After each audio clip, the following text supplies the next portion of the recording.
and welcome to the Law Lab. Here, we dissect and unpack everything legal. My name is Jacqueline Faopuku, and today we'll be continuing with the topic known as vitiating factors by focusing on the topic of duress. We have so far come to know what vitiating factors are. We've considered mistakes and we've considered misrepresentation. Today, we'll be focusing on duress as a vitiating factor to a contract. When we say duress, what does it mean? In simple terms, duress means you are being threatened or you are being coerced to enter into a contract. Meaning the contract you are entering into, you had no intention of entering into the contract, but for the coercion or the threat that the other party issued against you, that is the reason as to why you entered into the contract. So there are situations where for the court to not enforce a contract, the court will state that although all the contract you've entered into, it is a valid contract, everything you've done goes according to the law, but the reason behind you entering into the contract will be why the court will not enforce the contract. For example, there's a contract that's Aaron and I entered into, but then the contract we entered into was as a result of coercion.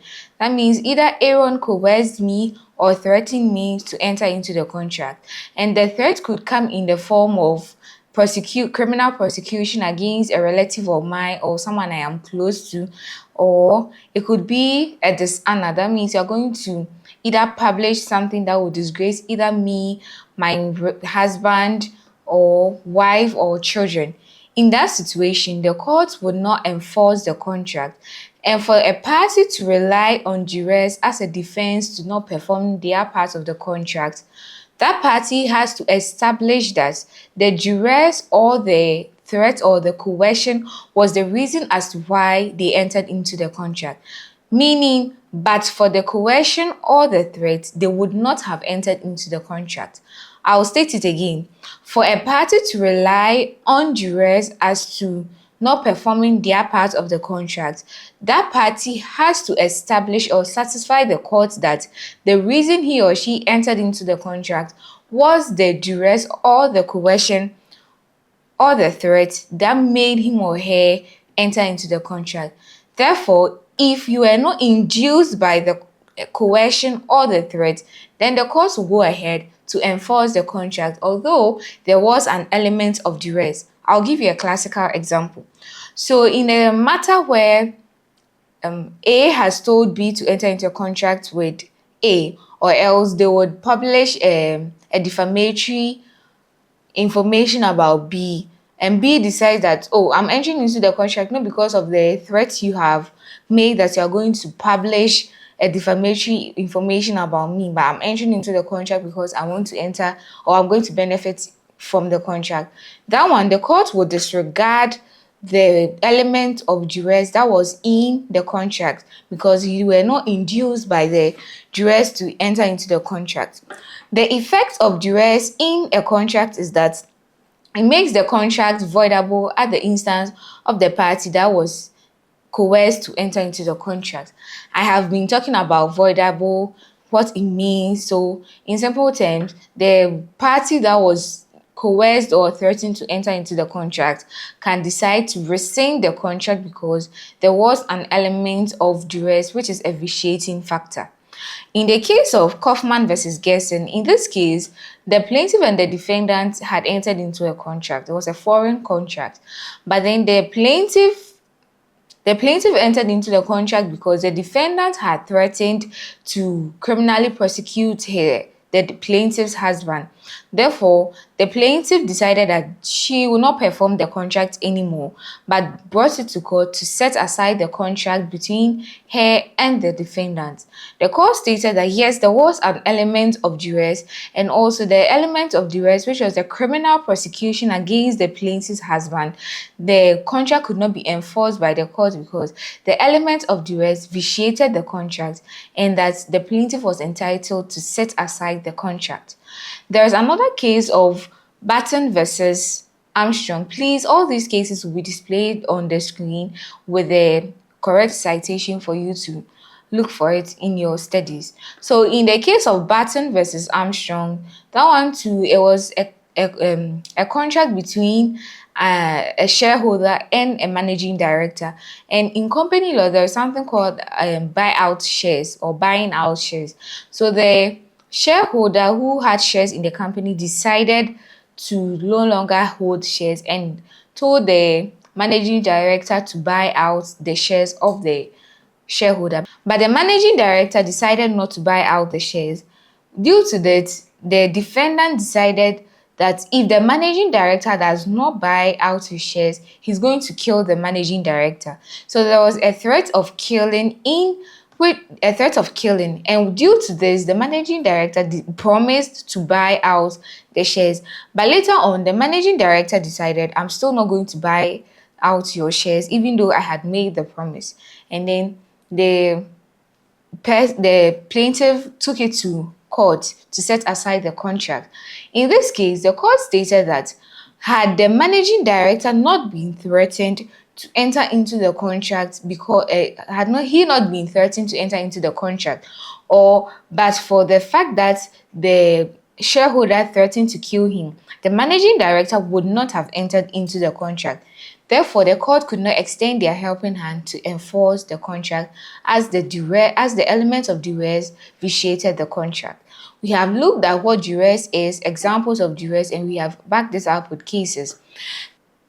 There are certain situations where there would not be actual duress, like there's a threat to kill, there's a threat of criminal prosecution, or a threat to dishonor someone who's your relative. But the person will come and tell you that I want us to enter into this contract. If you don't enter into this contract with me, then the previous contract which exists between us, I'm not going to perform that contract. This is known as economic duress. So economic duress arises when there's an existing contract between the two parties, but then one party decides that I want us to enter into a new contract, but then the other party does not want to enter into the new contract. Hence, that party will threaten that if you do not enter into this new contract with me, I'm going to breach the previous contract. For example, there is a contract that exists between Aaron and I to buy my car, but then Aaron will decide that if you do not, this contract already exists, but then Aaron will come and tell me that if you do not also buy my blackboard or do not buy my house, I'll not pay for the car for which I promised to enter into the contract with you. So here, I will decide that then let me buy your house so that you also buy my car. I did not enter into that contract of buying the house from Aaron out of my free will or voluntarily, which is an element of party autonomy, which is an element of formation of a contract. With that one, the court will hold that there was an element of duress, and this duress is an economic duress, meaning but for the threat of breach of the previous contract or the existing contract, I wouldn't have entered into the new contract with the party or with Aaron. So when you look at the case of DNC Builders Limited versus Rees, in this case, the debtors, so in this case, there were a group of people who were owing the defendant. You get it? The defendant decided that they should pay him his money, but then the plaintiff decided they are not going to pay. And they realized that the defendant was in a tight financial situation and proposed to the defendant or told the defendant that we will not pay you the full amount, but we are going to pay you a part of it. So if you do not take the part payment, then we will not even pay at all. Because of that, the defendant decided, okay, I will accept the part payment. You could clearly see that the defendant had not consented or had not voluntarily told them to pay part of the debts they were owing him, but rather they had told him that if he does not accept part payment of the debt, they will not pay at all. They will not even give him any money. For the defendant not to lose any money at all, he decided to take the part payment. Later on, he told them that he's not going to accept the part payment. So the plaintiff brought it to court that there has been a breach of promise to accept part payment on the part of the defendant, but the court realized that the defendant was actually threatened in order to take the part payment.